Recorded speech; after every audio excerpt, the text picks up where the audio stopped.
The Hayom Yom from the 18th of Teves relates a story which the Rebbe will quote here from the Frierdiker Rebbe, that the Rebbe will develop into an incredible lesson for us in terms of how we engage with the world. When the Tzemach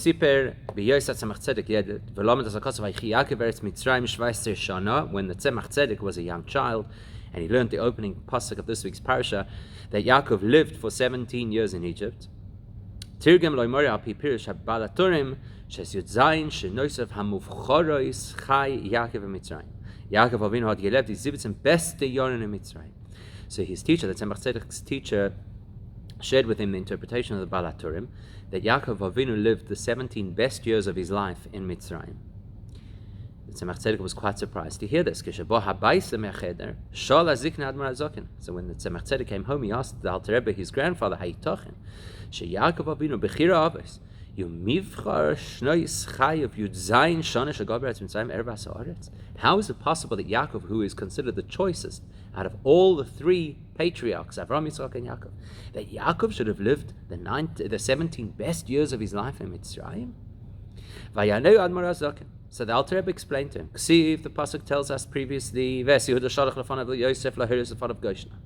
before Yaakov Avinu went down to Mitzrayim, he took his son Yehuda and he sent him to set up a hoyra'ah, instruction in Goshen. Visa medrash, and the Alter Rebbe tells him that the medrash says, and then the Alter Rebbe says, Muva Rashi. This medrash is also quoted in Rashi. That what does it mean? That the reason Yaakov sent Yehuda ahead was to establish a yeshiva.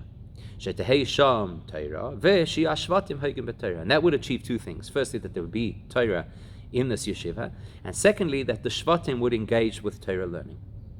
So the Hoira is lefon of Goshen, a bit of a play on words over here. Goshen from the word gash, which means to come close. So he sent Yehuda lohoiros to teach Torah. Goshen, that will bring you close to Hashem regardless of where you are. As men learn Torah, wird men net zum Eibischen Baruch Hu. Und euch in Mitzrayim is given Vayechi gelebt. So the Alter Rebbe told him, because when you learn Torah, you become closer to Hashem. Therefore, you could even be in Mitzrayim, and from learning Torah, you could be alive. Now, Sipurei Rabbi Senu Bechlal, ve'elu shenimtzu lana al yadam amnas lefarson bifrat.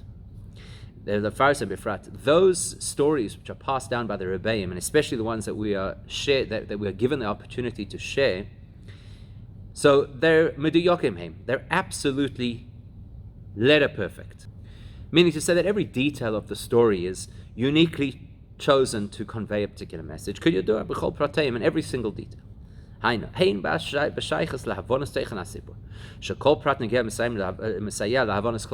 First of all, every detail of the story helps us to understand what the story actually wants to convey. And likewise, the lesson we're supposed to take out of the story, every detail within the story, is to teach us a very specific take-home lesson for ourselves. And that's how we should look at every single story we're told about the Rabbi, including this story. Which means that we have to concentrate on the details of the question that Tzemach Tzedek asked. Even though you'll say, but it's the question of a young child. Yes, it's the Tzemach Tzedek, but he was a child at the time. Considering that it is part of the story as our Rebbeim told the story to us, then for sure it's got a very important content and take-home lesson for us. Especially as the Gemara tells us in Brachos that you can tell from the youngest age how somebody is going to develop. So the questions of the Rebbeim as children are relevant to us as adults. Plus, just another important observation, the Alter Rebbe's response was directed to the Tzemach Tzedek when he was still a child. So therefore, that teaches us if the Alter Rebbe spoke the language of a child, then whatever he said to that child must be relevant even to us,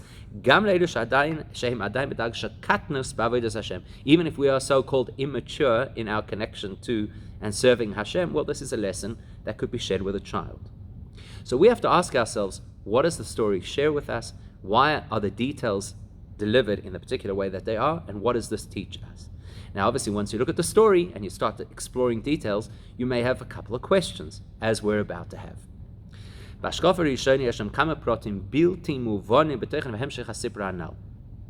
first glance, there are certain details of the story that do seem curious to us. Number one, Aleph. The first question is, does the Alter Rebbe's response truly address the Tzemach Tzedek's concerns?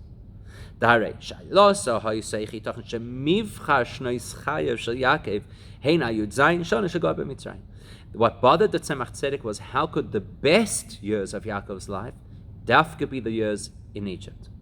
Whereas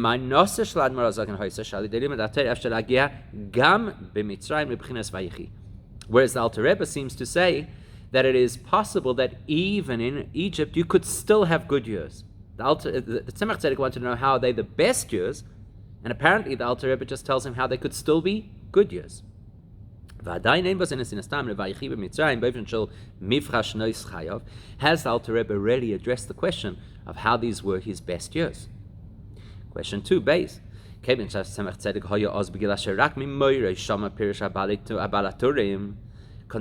that the Tzemach Tzedek was young enough that he wasn't learning the Balaturim in the text, and he just heard it from his teacher as a response to his question. So why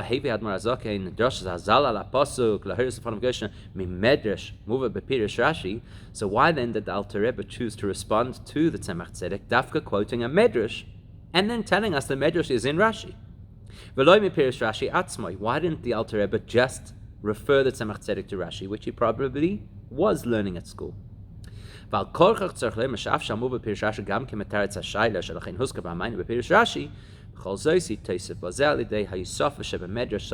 the Alter Rebbe is implying that whatever is stated in Rashi is not enough to answer this question. You have to look at the source and go to the medrash, and that will somehow assist to be able to work out what's going on over here, to be able to answer this question. Question number 3. So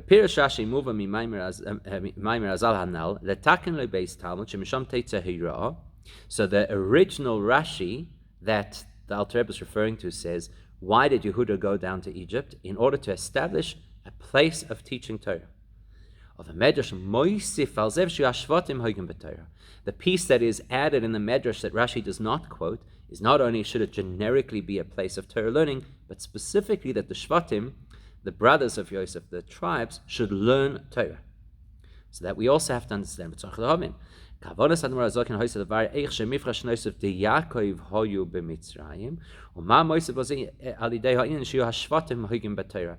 the Tzemach Tzedek wanted to know, how did Yaakov live his best years in Mitzrayim? Why is it relevant for us to know what happened with the Shvatim? It wasn't a question about the Shvatim and how well they would live in Egypt. So why does it come into the picture? So in order to address these questions, let's look at a further insight into the actual question that Tzemach Tzedek posed. Because the question itself doesn't necessarily seem to be such a major question, surely.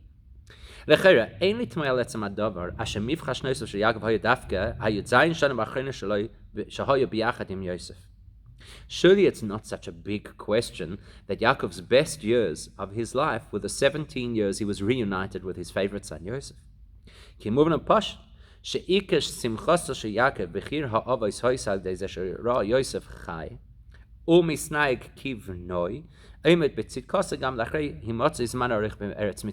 just that Yaakov was so happy to spend quality time with his son. It's much more profound than that. It's Yaakov seeing Yosef remaining his son, in other words, dedicated to the same value system, even though he's been in Mitzrayim for all of this time. That's actually what gives Yaakov such nachas and such value and quality of life. Surely that's self-understood. We actually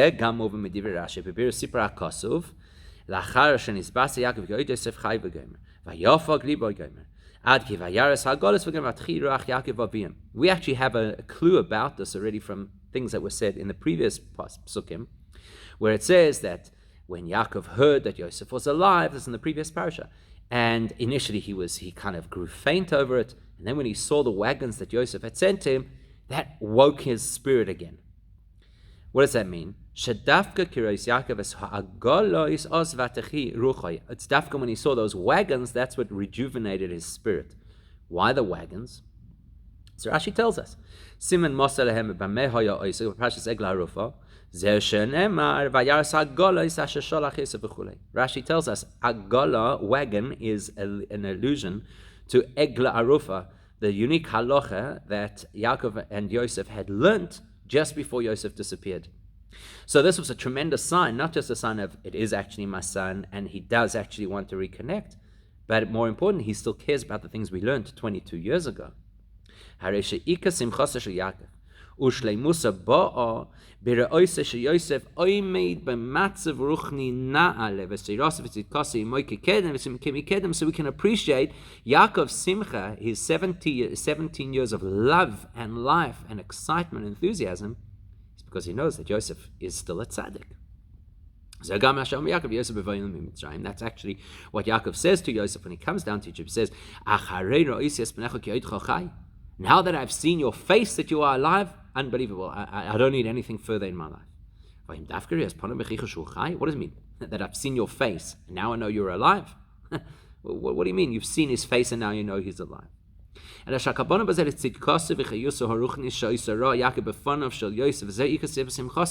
he's saying is, I can see on your face that you're still a tzaddik. I can see on your face that you're still dedicated to the values of Avraham and Yitzchak, and my values, the values of Torah, to the values of commitment to Hashem. That's why Yaakov is happy. So, goes without saying that this is a tremendous, deep, powerful simcha that Yaakov experiences. And where does he have the simcha? Not in Canaan, a pristine, holy environment, but dafka in the most promiscuous place on earth. In Mitzrayim ke'yisan ha'or mitoich ha'choshech, like Shlomo HaMelech famously says, you appreciate light when it's in the context of darkness. So now Yosef is this radiant light of holiness in this dark, dingy environment of Mitzrayim. That's a tremendous nachas for Yaakov. Now this expression, yisan ha'or min ha'choshech, we're going to come back to again later in the Sikha and look at it in greater detail. So now let's go back to the original thing. So what's the Tzemach Tzedek so surprised about that Yaakov is so happy and living his best years in Mitzrayim? Surely it's self-explanatory. He's living his best years seeing his son survive that very toxic environment and still be so dedicated to Hashem.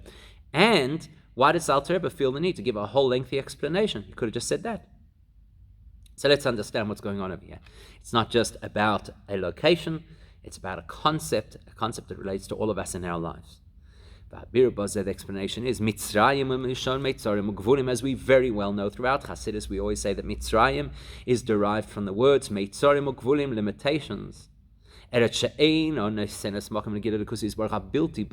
does it mean, limitations? It's an environment, it's a land, it's a country that precludes Hashem's infinite self from being revealed. So it's gvul, limit, meaning to say it curtails bli gvul, Hashem who is unlimited. In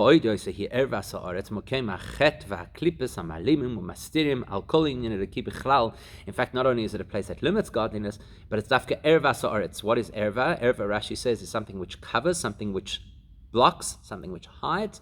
So it's a land that hides godliness. It interferes with godliness. Not only does it limit godliness, it blocks godliness. And that, in a certain regard, represents a lot of the world that we live in. Now, the purpose of life as a person, particularly as a Jewish person, the goal of life is to escape those limits. We don't choose, of course, to be in an environment which has those limits, and our job is to transcend them. Meaning,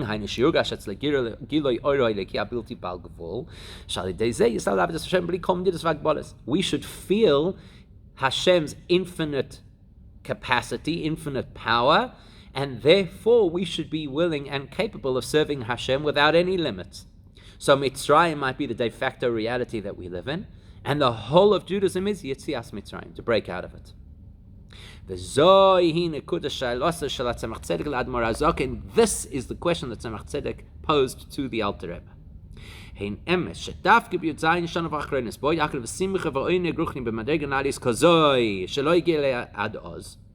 Okay, we understand that Yaakov reached a type of simcha, and not a physical or emotional simcha, but a spiritual simcha, by seeing Yosef rise and survive in that environment. A simcha that he had never previously had. But the Tzemach Tzedek's question is, but hang on a second, on the other hand, look where Yaakov is now. He's in Mitzrayim. A place of limitations and concealment of godliness. Which is Now, the whole purpose of living as a Jewish person is to escape the limits of the world. How can it be a good thing for Yaakov to enter an environment that superimposes a greater set of limitations? Our job is to engage with and feel and experience Elohim's godliness beyond the natural realm. Now you're in a place that is very much about the natural realm. So how could you possibly now identify the time that Yaakov is in Mitzrayim as the best of his years? How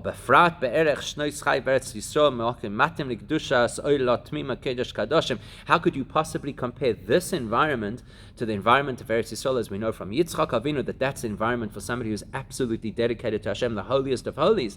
How could this be his best years? He has a tremendous simcha, yes. He has a tremendous nachas, yes. But the best years, the years where you're suddenly chained, where you're suddenly limited by the environment in a very profound way, how can those be your best years if your whole purpose in life is getting out of Mitzrayim? That's the Tzemach Tzedek's question. To which the Alter Rebbe explained, listen, it's not that simple. Yaakov Avinu didn't just go to Mitzrayim and live there. He created in Mitzrayim a bastion of Torah, which means because he had Torah, and not just Torah in his own pocket, but Torah in an environment, in a structure, in a system of Torah learning that allowed him to be alive in spite of his surroundings.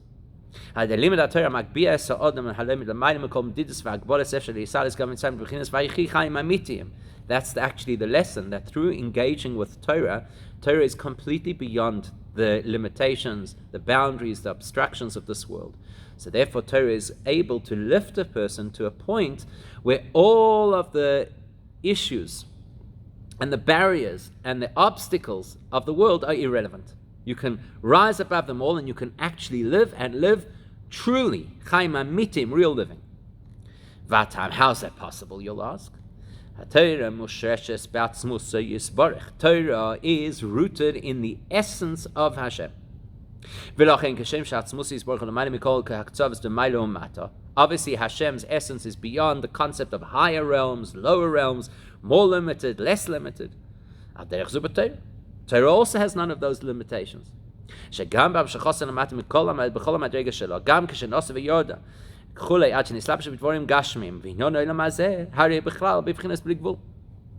Torah is like Hashem in that regard. Even after Torah has come into this world, speaks the language of humans, tackles the mundane issues of our life, what happens if this person injures that person or steals that money or whatever the case is, it never loses the fact that it is Hashem's essence, which is beyond any force in the world that might seek to limit, obscure, or obstruct us. Using the power of learning Torah and cleaving to Torah, it's really connecting with the Torah that you learn. As the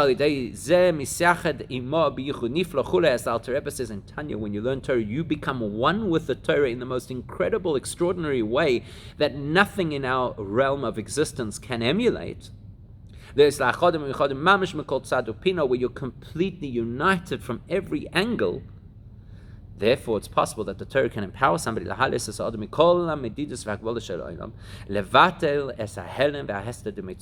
gives a person the power to rise above the world and to neutralize all the obscuring of Mitzrayim.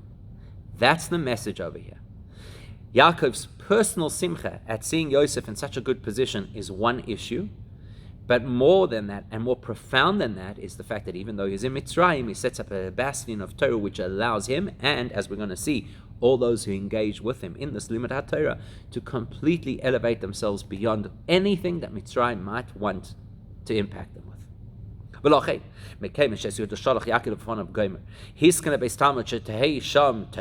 So now, by virtue of the fact that Yaakov sent Yehuda to establish a place of Torah learning, the Tzemach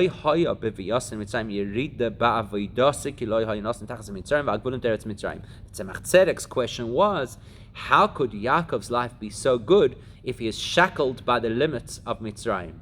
Says the Alter Rebbe, he's not shackled.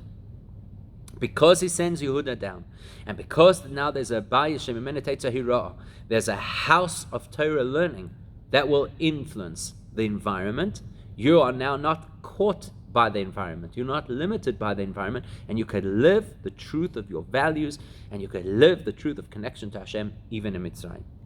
And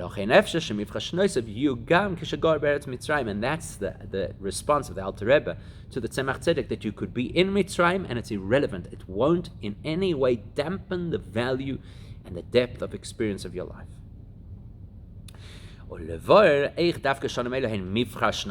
that tells us how it is possible that Yaakov should not lose his life in Mitzrayim. How do we know that his best years are in Mitzrayim?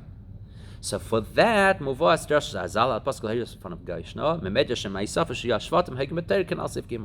that's why the Alter Rebbe specifically referred to the Medrash and was not satisfied only with Rashi's explanation. Rashi tells us there's a place of Torah learning, and that indicates how it is that you would not be trapped by Mitzrayim, and Yaakov could still have a good life in spite of being in Mitzrayim. But to show how he has his best life in Mitzrayim, for that the Alter Rebbe had to refer to the Medrash that adds another layer to the story. What? That the Shvatim would also learn Torah in Mitzrayim. And as we're about to see, Yaakov and the Shvatim are going to represent two different approaches in how we serve Hashem, and understanding those two approaches will help us to appreciate what the Alter Rebbe was telling the Tzemach Tzedek. It's very interesting that the exact same topic that the Tzemach Tzedek queried when he was a child is a topic that he explained later in Or HaTorah in great length. What does he say there? Quoting the pasuk that Yaakov lived for 17 years in Mitzrayim, he tells us that 17 is the gematria of Tov.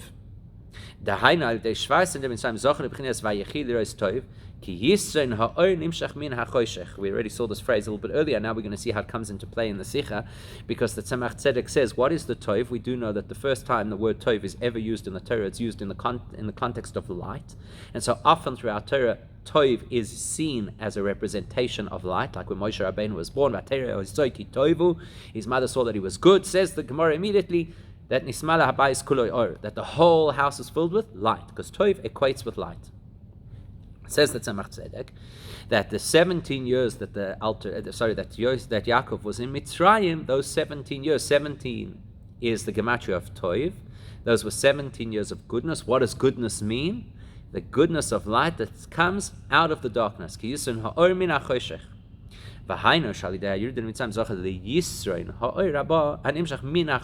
means that that's the mifchash noisav. Yaakov got something out of being in Mitzrayim which he couldn't have in Eretz Yisrael. In Eretz Yisrael he had light, and in Mitzrayim he had the unique great light that emerges from darkness, or from being in an environment of darkness. As we'll see, there's two different ways that Yisrael Ha'or Min HaChoshech could work, and those two different ways are going to align with Yaakov and the Shvatim, and that's the answer that the Alter Rebbe is giving to the Tzemach Tzedek. But it all hinges on this point, that there's something of an advantage that you get out of tackling and overcoming Mitzrayim that you don't get out of living in the peaceful environment of Eretz Yisrael.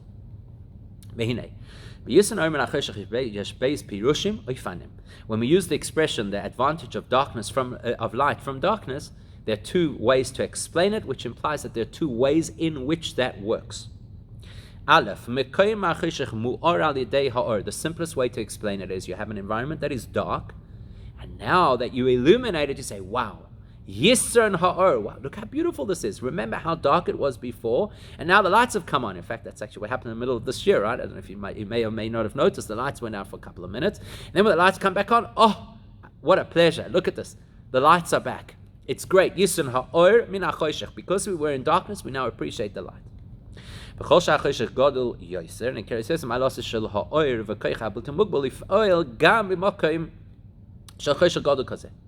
The darker the environment, the greater achievement of the light.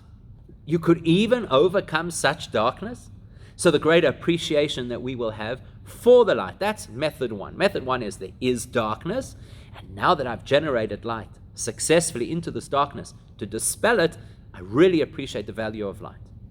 Second possibility, base. The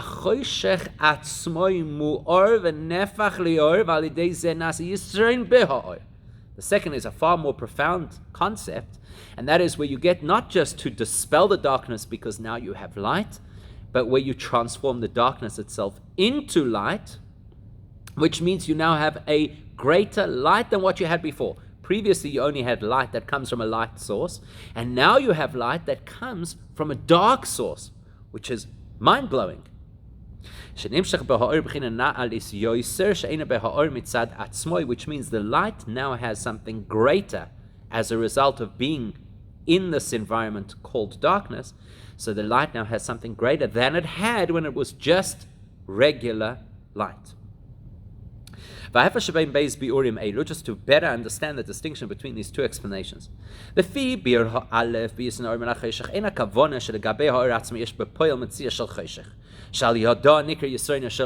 take the first approach is, as far as light is concerned, there really is no such thing as darkness. There's just absence of light. So now you put light into that environment, and that's it. Issue resolved. It never tackled the darkness, it never considered the darkness. Darkness is not an issue. It just happens to be an area I haven't yet touched. So once I touch it, it will be light. So in that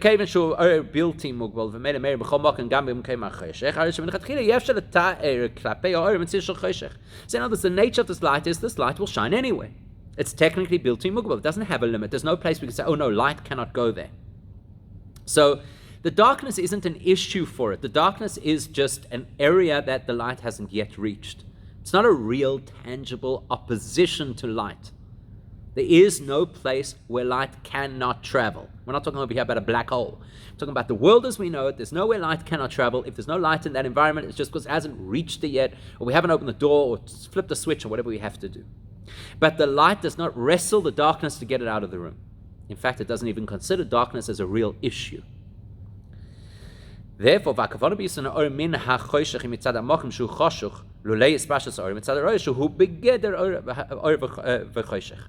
so in that context, when we say the advantage of light from darkness, we're actually speaking from the perspective of the observer or the physical environment that previously was dark and now is light. I couldn't see, now I can see. So from my world, in my world, there's a greatness to having light that is absent in the darkness. The light is unchanged. The light is no stronger or weaker or developed or elevated. Nothing happens to the light. The light just kind of moves from spot A to spot B. But qualitatively, nothing changes in the light. It doesn't become more light, doesn't become a more successful light. It just happens to be in a different environment. Mashenken.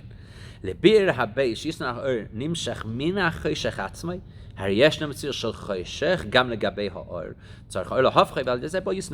The second approach is a different kind of light. This is a kind of light that would struggle with darkness.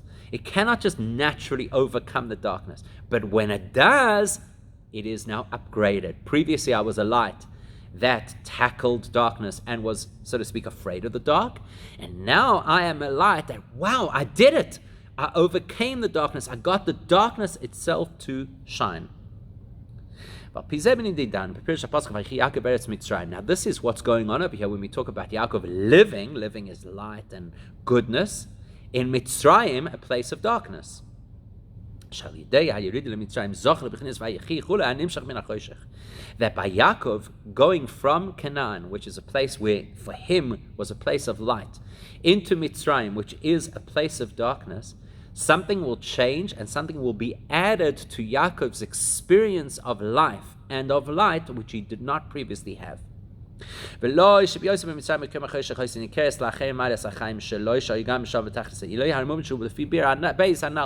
not like Yaakov comes to Mitzrayim and now suddenly everybody recognizes, oh wow, Yaakov's got a beautiful life. We never knew it before because he was in Canaan. We were in the dark, and now he's arrived and illuminated us. It's not that. It's that Yaakov gains something out of engaging this darkness. So in other words, the Vayechi Yaakov experience is more aligned with the second interpretation of Yusin Ha'or, min ha'choshech, that the darkness adds value that the light did not previously have. Mitzrayim adds value, mivchar shnoisav, that Yaakov did not originally have. And we need to understand what that is. This is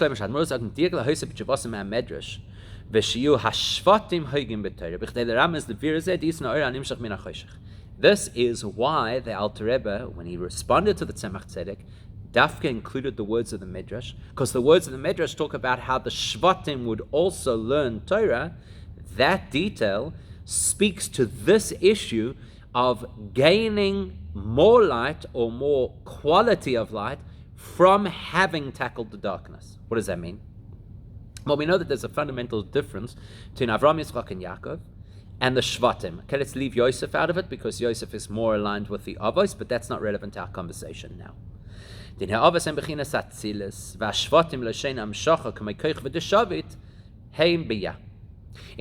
we explain Avraham, Yitzchak, and Yaakov, their level is Atzilus, complete oneness with Hashem. They are vehicles for godliness, incapable of doing anything else except what Hashem wants. They're completely transparent, and Hashem shines through them. Shvatim, on the other hand, the word shevet, which is related to what the Gemara calls koichava deshavet, a comet. So that's a star that's moving. The Shvatim move. They move away from Atzilus into a lower reality called the worlds of Bria, Yetzirah, and Asiya. And so therefore their service of Hashem is not as elevated as Avraham, Yitzchak, and Yaakov. And that's one of the reasons why they wanted to avoid the physical world as much as possible and go off into the fields and be shepherds, because they were afraid of exposure to the world out there and that it could taint them. Avraham, Yitzchak, and Yaakov didn't have to worry about that. So from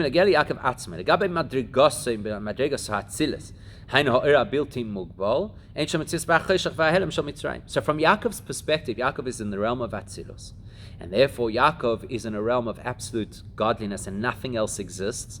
So there is really no darkness even in Egypt. In other words, there's nothing that can obstruct him from his connection to Hashem. Take Yaakov, drop him anywhere, with his brother Esav, with his father-in-law / uncle Lavan.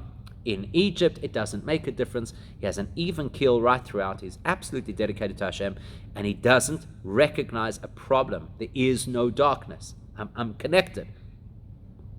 Velochein. Maybe Admor Azokin mehamed shetehisham Torah v'shashvatim hoyim b'Torah. That's why the Alter Rebbe wants to emphasize that the goal of Yaakov sending Yehuda to Mitzrayim was not just that he should be able to learn Torah, but dafka that the Shvatim should be able to learn Torah.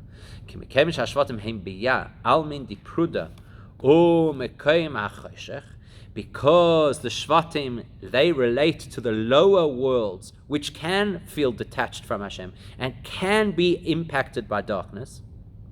So the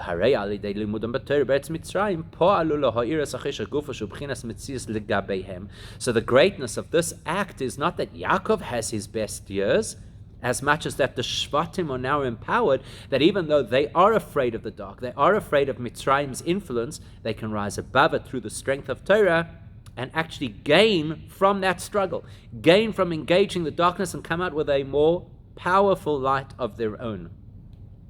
And therefore they experience what we call Yisun Ha'or Abba Min HaChoshech, the greatness of light that comes dafka from the darkness. But you're going to say, hey, what's going on over here? That doesn't make any sense. The whole purpose of the Alter Rebbe's explanation was to say how these are the best years for Yaakov. Now you've told me Yaakov wouldn't have been in any way impacted by being in Mitzrayim. The darkness doesn't affect him. So how's it the best years for him? You're talking about how it's the best years for his children. But the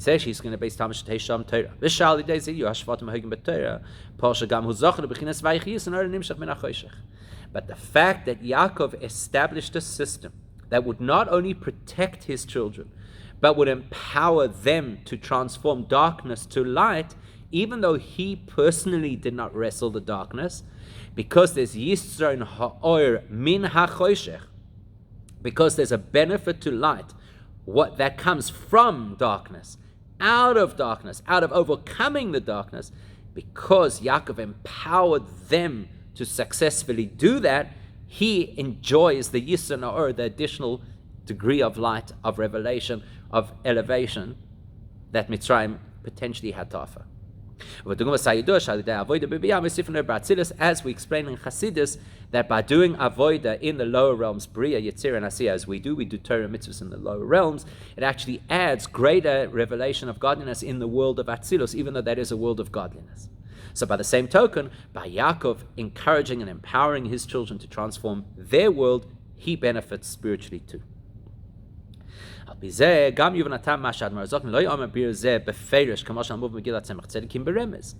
also helps us to understand why the Alter Rebbe did not specifically say these words to the Tzemach Tzedek.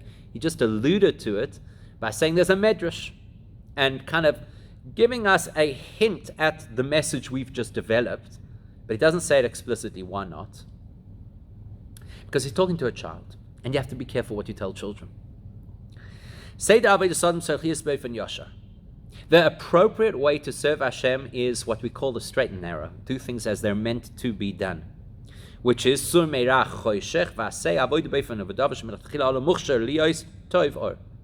way a Jewish person is supposed to serve Hashem is stay away from the darkness and engage in the light.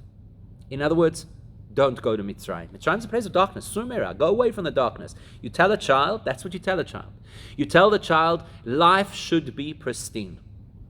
Your dedication to Hashem should not in any way be contaminated, sullied, distracted by whatever might be out there in the world.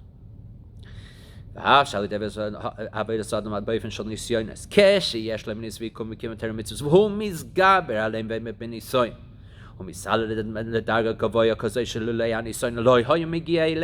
you'll say, why? Why do you tell children that we should always do everything right and we should try and be as innocent as possible and as focused as possible and as dedicated as possible? Why do we tell them that when we know that the truth is that it's when we have challenges and when we go off the rails and when we fall, that's actually when we emerge stronger? So why do we always tell people, especially at the beginning of their journey, stay focused on the straight and narrow?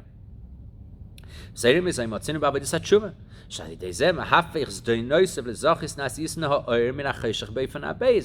when we understand philosophically that a person who does teshuvah takes the Aveira and turns it into a merit, takes the darkness and makes it light. The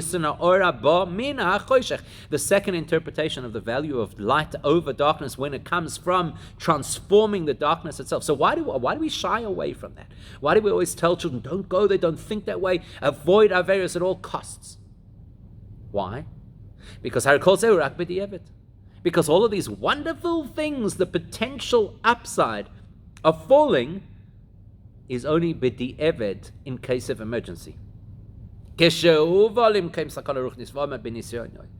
a situation where a person was brought to a dangerous environment, spiritually dangerous, and held their own. Then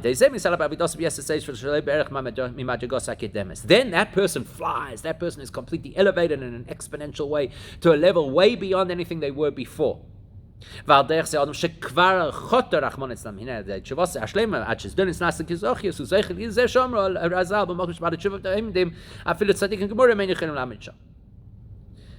if a person happened to do an Aveira, we tell them do teshuvah, because teshuvah is so powerful, and when you do teshuvah, you'll be elevated to a point that even a tzaddik cannot reach.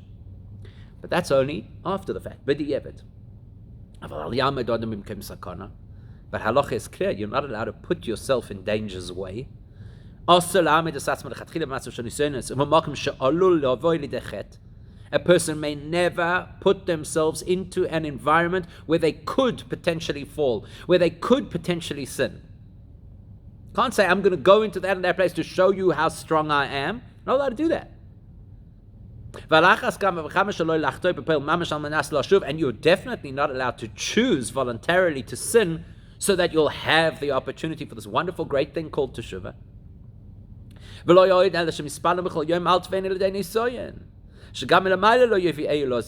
that, but every single morning in our davening we say, not only should I not put myself in danger's way, Hashem, please, you don't put me in danger's way.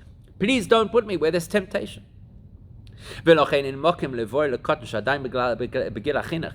Therefore, it is out of the question that when you're talking to a child who's in the state of the age of education, We definitely do not even suggest to that child that there's a greatness in converting darkness to light. We teach a child, stay away from danger. We don't teach them what doesn't kill you make you stronger. We say stay away from danger. Look both ways before you cross the road. Don't stick your finger in the electrical socket.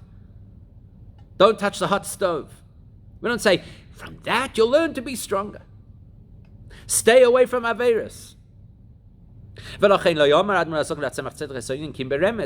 the Alter Rebbe doesn't spell this concept out for the Tzemach Tzedek. He alludes to it. Years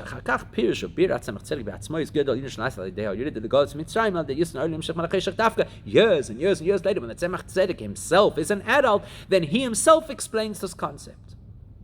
The greatness of being able to tackle the darkness and transform it. But to a child, as a child, subject is off limits. So, we've taken a story of a question that the Tzemach Tzedek asked. We've completely reappreciated what the question was, the depth of the question, and certainly the profundity of the answer. To appreciate and understand that it's not enough to tell us that Yaakov Avinu was happy to be in Mitzrayim sing the Nachas of Yosef, who was still dedicated to Judaism. It's dafka that he saw the opportunity by schooling and empowering the Shvatim that they could turn darkness to light. But we don't tell that to a child. We allude to it so later on when he's older, he'll work it out and understand it. But in the first instance, l'chatchila, stay away from the dark. So these details within the story teach us personal lessons that are very powerful. Let's first start with a general message from the story of how we should serve Hashem, and then we'll get into a couple of details. In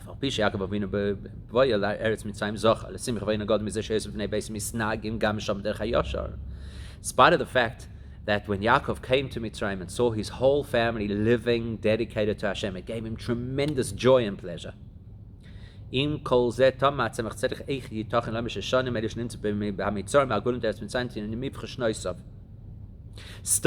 Tzemach Tzedek was bothered by the fact that with all that great simcha, how could this be your best life? And then the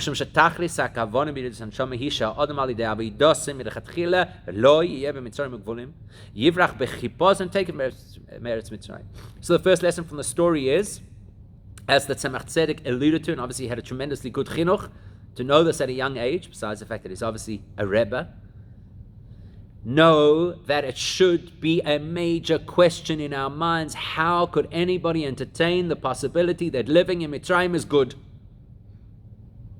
If it's an environment that precludes us from connection to Hashem, it means run, get out of there. It's not a healthy place to be. That should be our overarching thought process. Whereas the Dechgisa, but if now it turns out that Hashem has orchestrated my life in such a way that this is where I live and I can't get out of it, like the Rambam says, go live as a hermit, I cannot get out, well, in that case, I have to make this my best life. If this is where I am, if this is where the Hashgacha Pratis has taken me, then that means that I'm here to transform the darkness into light, and nothing less than that will suffice. The Alter Rebbe then gives us steps of how you go about doing this. Firstly, the Alter Rebbe addresses those people who are in a so-called safe environment, serving Hashem without distraction and temptation. And then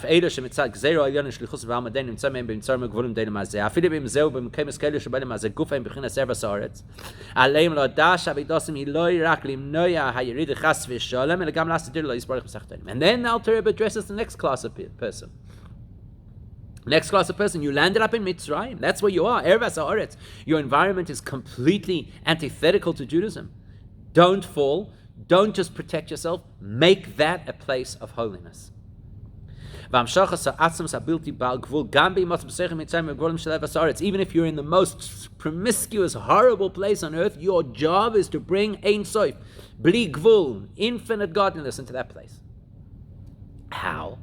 So the how applies to both groups. The person who lives in a healthy environment where he is untempted, and the person who lives in a challenging environment. Same lesson. Which is, והעצה הייעוצה לזה היא התורה.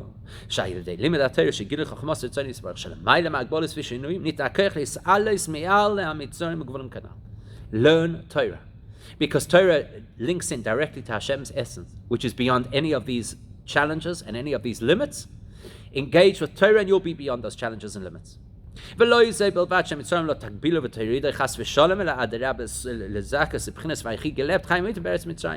only will you then not be dragged down by the world, but you will live for real. Live meaning you will live a holy life, a connected life, a life of godliness, even in Mitzrayim. So who are we talking to over there? We're talking to the person who is a Yaakov Avinu, the person who is protected, and the person who is not tempted, but is now in an environment of temptation. They'll overcome it.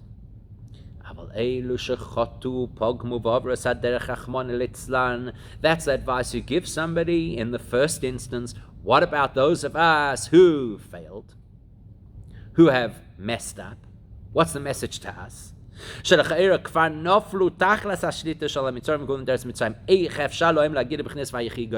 you're going down into that environment, if you've now realized that's your environment, and now you get your instructions, don't fall, don't get lost. Okay, great. So you start off on the right foot.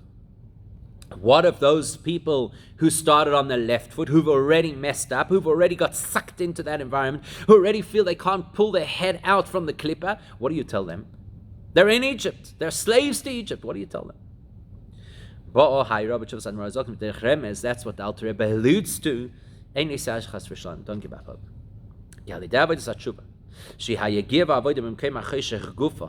Through the process of tshuva, which means, what does tshuva mean?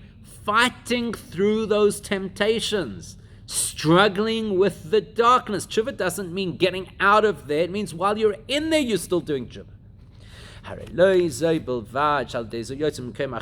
only will the tshuva get you out of the darkness, but more importantly, but the greatest thing will happen, you'll actually transform the darkness into light, as we already described.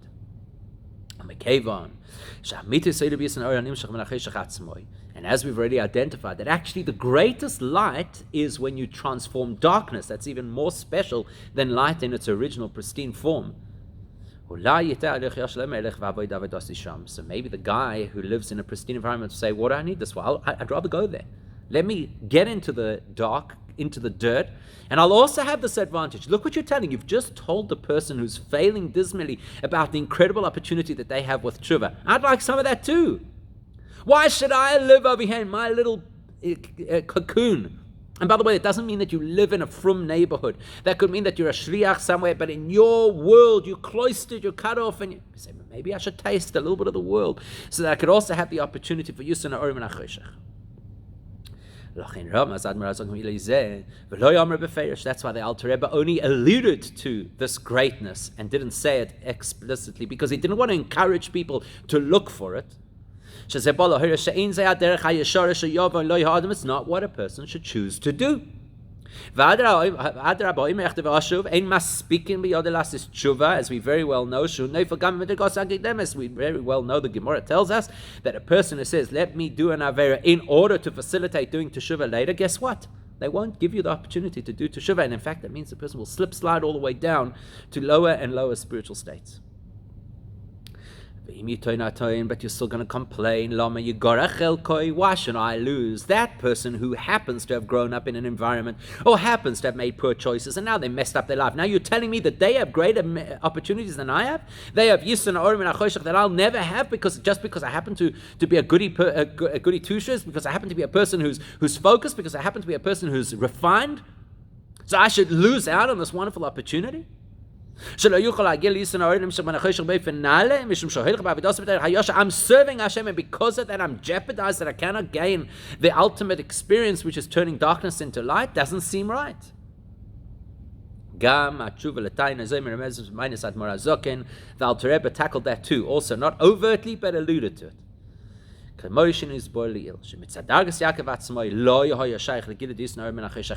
already identified that Yaakov himself was exactly that person. He was completely pristine. The darkness meant nothing to him. And so therefore, yes, Yaakov, from his perspective, would never engage the darkness and never have the opportunity for that great, wonderful achievement and that Yisron Ha'or, that additive to his own light from having tackled darkness. It's never going to happen to him, right? What do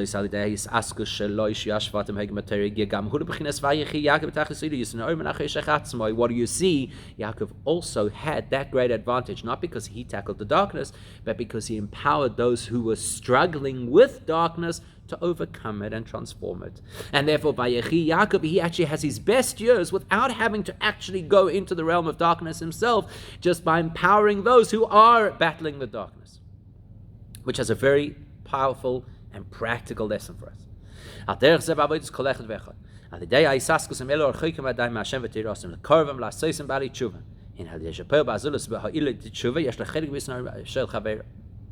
So if you touch another person who is battling the darkness and you help them to do teshuvah and you bring them back, and they therefore have the advantage of Yisron Ha'or Min HaChoshech, that they have transformed darkness to light, you get that extra or as well. And by doing that, we hasten the coming of Mashiach, a time where even the tzaddik has access to the greatness of teshuvah.